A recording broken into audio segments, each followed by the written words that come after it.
Dan Ibu Bapak Sekda mendapatkan rambut Sugatu dari Idang yang dibawa oleh putri-putri cantik NTN 3. Para Dewi Polri, ada Bapak Tani, kemudian Pramuka yang paling belakang. Baik, masih yang kita lihat ramai.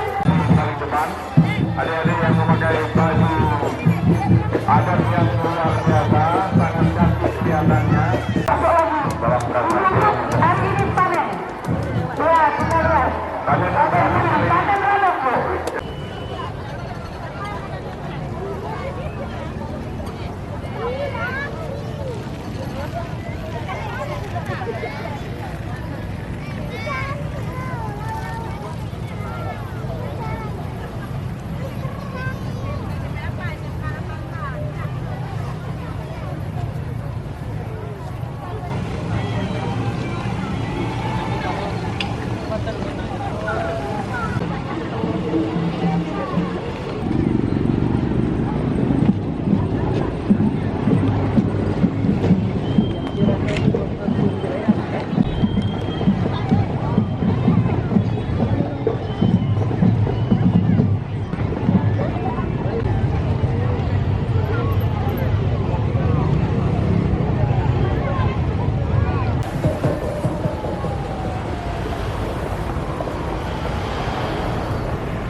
Oh, ini dia contoh virus corona rupanya Bapak Ibu. Saya 42.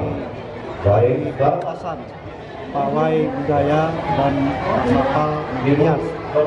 Kita menyambut baik kegiatan ini dan kita sebagaimana kita lihat bersama masyarakat cukup antusias mengikuti pawai budaya hari ini dan pemerintah Kota Banda Aceh ini sangat mendukung SD Negeri 42 Kota Banda Aceh dengan pimpinan Sri Daryanti SPD.